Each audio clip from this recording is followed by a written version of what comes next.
is right.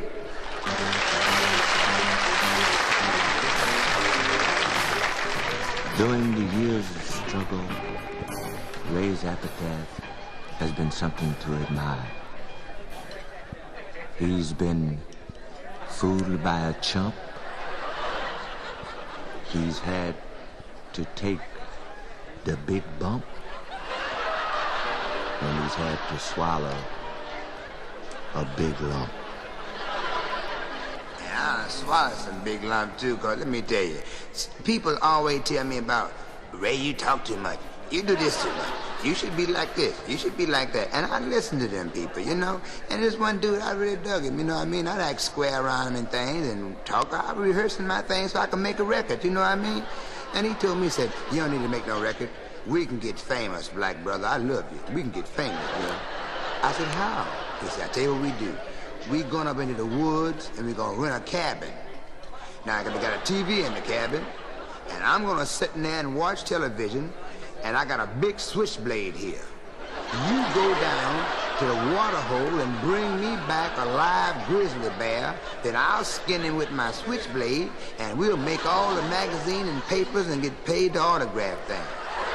I said, gee, you sure underestimate me, Jim. I said, but hey, that's what you want me to do. I'll do it. So he was sitting down watching television, and I got one of them big iron skillets we used to cook that whole cake bread in, and went down by the water hole, and I saw a grizzly bear down there drinking some water, and I smacked that grizzly bear upside the head with that iron skillet, and I lit out for that cabin. That grizzly bear was right behind me, and I ran in the front door, and the grizzly bear came in, and I passed his chair. I said, I got you one, brother, and I'm going out the back door to get you another.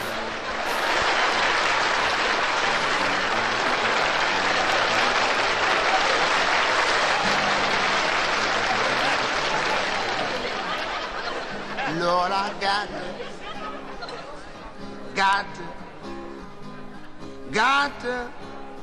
I just got to, I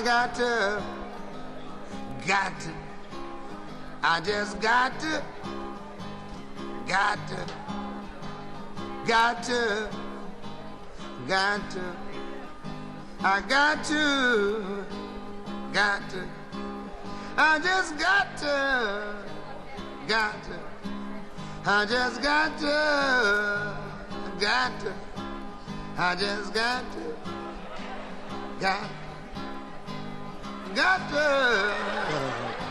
to, oh Lord, I got to, oh Lord, I got to keep Georgia off my mind.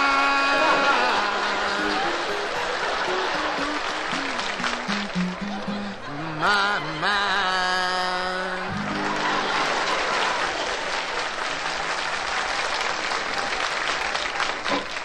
They got some new cars coming out in 1976.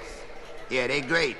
They got one with a glass bottom, and then they got one that brakes are so strong when you hit them, the car stop on a dime. Yeah, then they got some windshield wipers that'll scrape you off of the windshield. And the car with the glass bottom, that's made like that so in case you run over somebody, you can look down and see if it was a friend. Current issues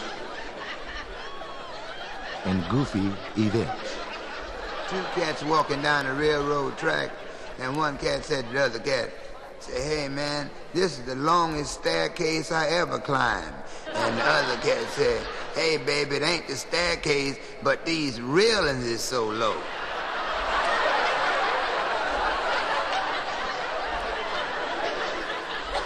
False hallucinations.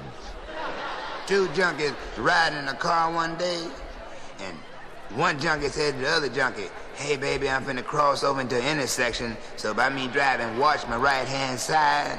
And the other junkie said, yeah baby, I got it. Then he said, dog, baby, dog. And the fella turned right, and car got smashed to smithereens. They lined up in the hospital. One junkie to the other junkie. Hey, Jim, I thought you said that was a dog. He said it was, Jim, but Greyhound. Greyhound.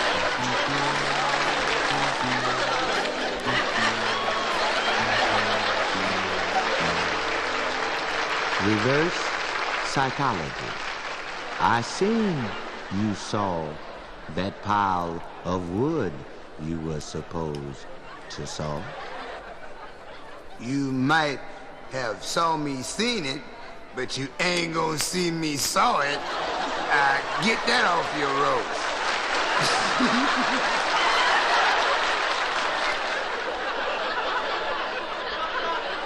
My biggest disappointment.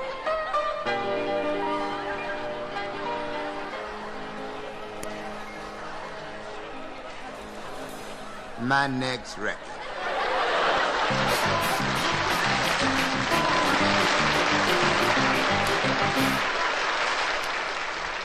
The smartest business move I ever made in my whole life was the time when I turned down this fella who was trying to sell me the deed to the White House.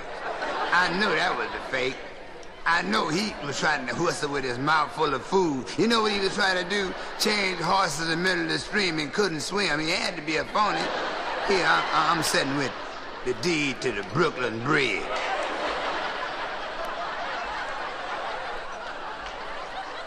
You know, sometimes people ask me, Ray, where you get your material from?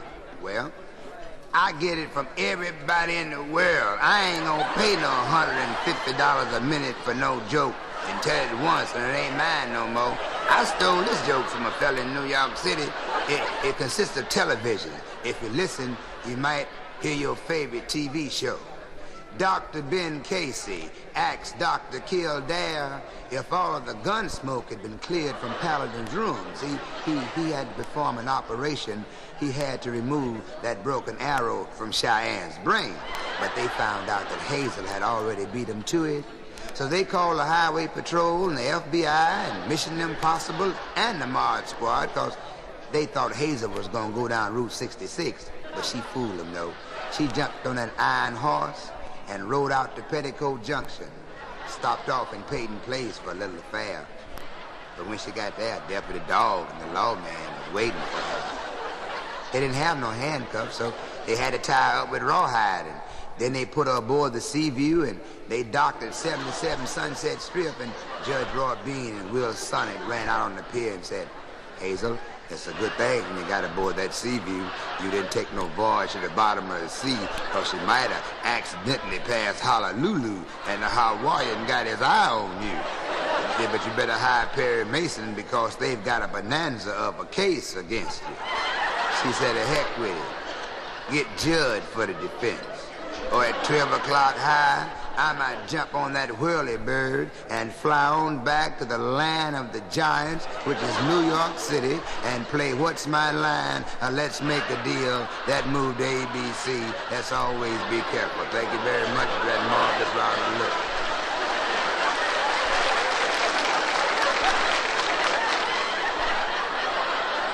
Think about cigarettes, and just don't laugh like that. I know what I'm saying. What kind of cigarettes do you smoke? Cool? Well, just listen, miss. Would you believe this?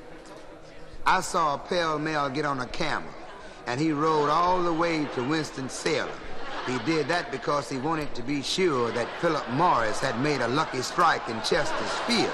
But on his way, he ran into Old Gold, where in turn he purchased a lark from Mr. L&M so he could take the Duchess of Kent to Newport.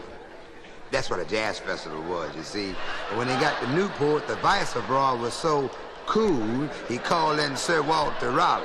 He called in Walter because Walter had the connections to get to Benson and Hedges. That's the law firm, see, and they needed the law firm because they didn't want no more trouble in Parliament. So after the session was over, they were kind of tired, so they took a stroll through Chesterfield Lane and came up on the Tarleton Hotel. That's the hotel where they don't have to sign no register, so they said they'd rather fight than switch. So he put her into one of them old gold beds and stuck his filter tip into her flip-top box. And if she don't look like a camel in 9 months, he made a lucky strike, and a junkie across the street said, is that true? He said, you damn right, cork and filter tips too, and that's enough cigarettes for you, and thank you.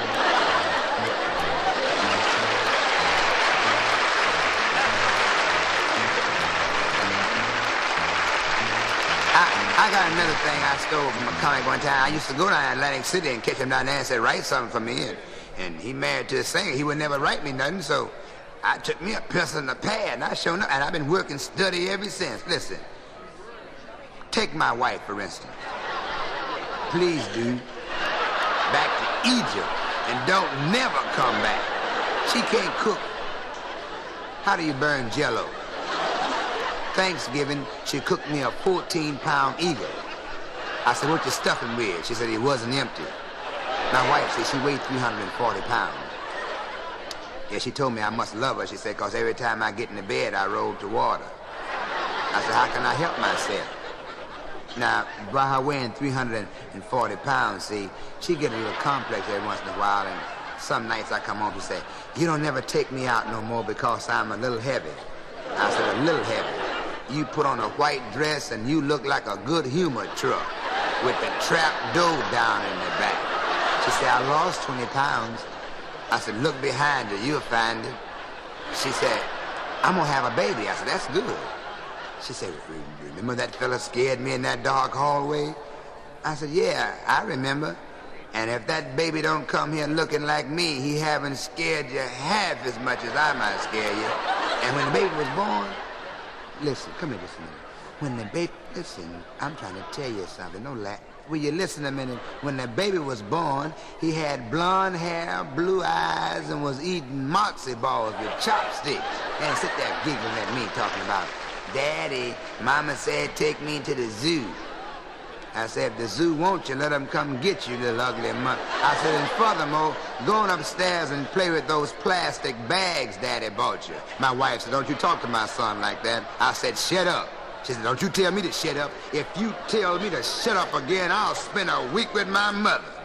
I said, shut up, shut up, shut up, shut up. That ought to hold your ass for a month.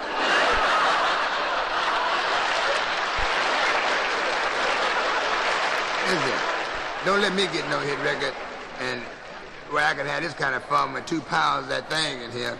Ooh, gee.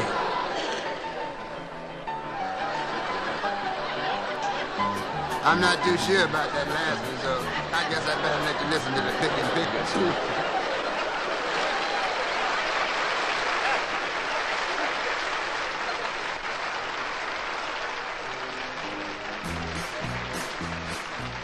Now my mama was a lily white and my daddy was a jet black.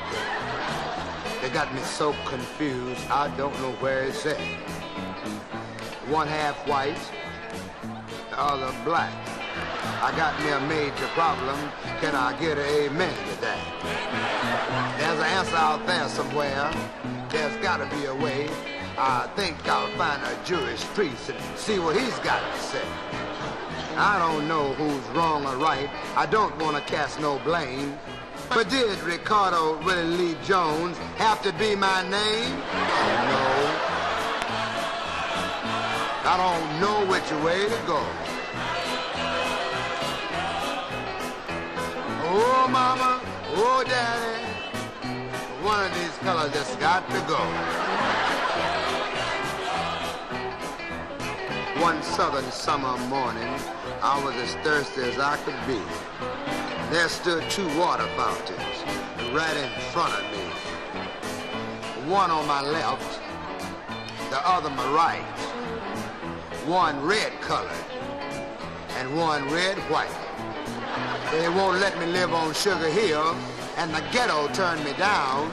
I guess there just ain't no place for a black-white man in town. Now the black folks got their eyes on me, and the white folks peeking too.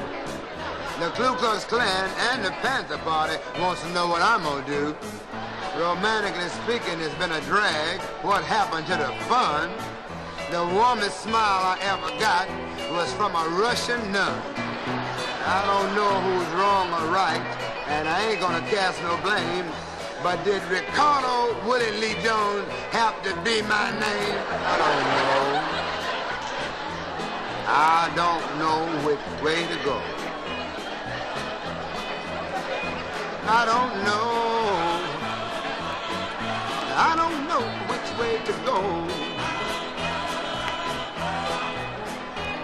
Oh, my, oh, Dad, one of these fellas has got to go.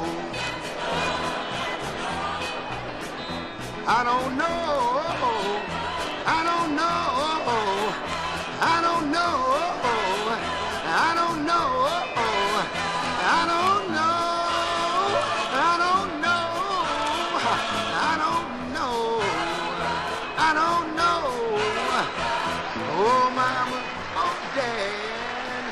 for one of these fellas has got to get there.